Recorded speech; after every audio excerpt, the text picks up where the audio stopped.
Welcome to Psych with Sigmund, the show where we dive into the fascinating world of psychology to understand what makes us tick. I'm your host, Sigmund, and today we're exploring a crucial concept that affects us all: stereotype threat. Stereotype threat refers to the phenomenon where individuals from stigmatized groups experience anxiety or fear of confirming negative stereotypes about their group. This can lead to decreased performance, motivation, and overall well-being. To illustrate this concept, imagine you're a woman taking a math test. If you're aware of the stereotype that women are inherently bad at math, you might feel an added pressure to disprove this notion, which could actually impair your performance. The concept of stereotype threat emerged in the 1990s through the work of psychologists Claude Steele and Joshua Aronson. They found that when African American students were reminded of their racial identity before taking a test, they performed worse than their white counterparts. This was not due to any inherent difference in ability, but rather the anxiety and self-doubt triggered by the stereotype. The theoretical background of stereotype threat is rooted in social identity theory, which suggests that our sense of self is closely tied to our group memberships. When we're reminded of a negative stereotype about our group, it can threaten our sense of identity and lead to feelings of anxiety and inadequacy.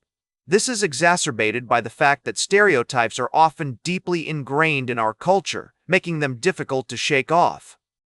Research has consistently shown that stereotype threat can have a profound impact on performance and motivation. For example, studies have found that women who are reminded of their gender before taking a math test perform worse than those who are not reminded. Similarly, African American students who are reminded of their racial identity before taking a test experience decreased motivation and engagement. But stereotype threat is not just limited to academic performance. It can affect us in our daily lives, from the workplace to social interactions. For instance, imagine you're a person of color in a predominantly white environment. If you're aware of the stereotype that people of color are less competent or less intelligent, you might feel like you need to work twice as hard to prove yourself, leading to increased stress and anxiety. So, how can understanding stereotype threat help us in our everyday lives?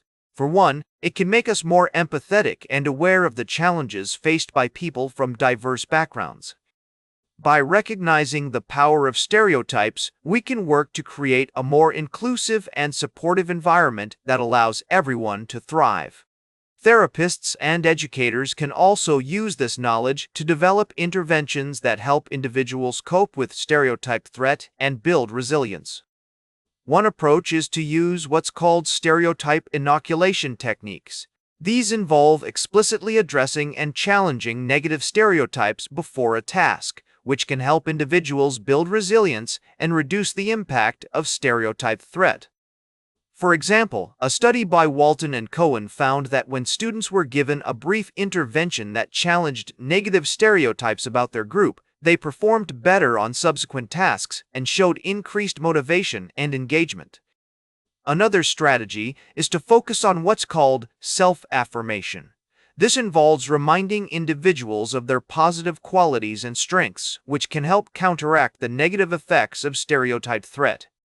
For instance, a study by Cohen and Sherman found that when African American students were asked to write about their values and goals before taking a test, they performed better and experienced less anxiety than those who did not engage in self-affirmation. In conclusion, stereotype threat is a powerful concept that highlights the complex interplay between our social identities, emotions, and behaviors. By understanding this phenomenon, we can work to create a more compassionate and inclusive world that allows everyone to reach their full potential. As my colleague, psychologist Brené Brown, once said, "Vulnerability is the birthplace of love, belonging, and creativity." By embracing our vulnerabilities and confronting our biases, we can build a brighter future for ourselves and those around us. That's all for today's Psych with Sigmund. Remember to like, share, and subscribe, and until next time, may your ego find balance between pleasure and reality.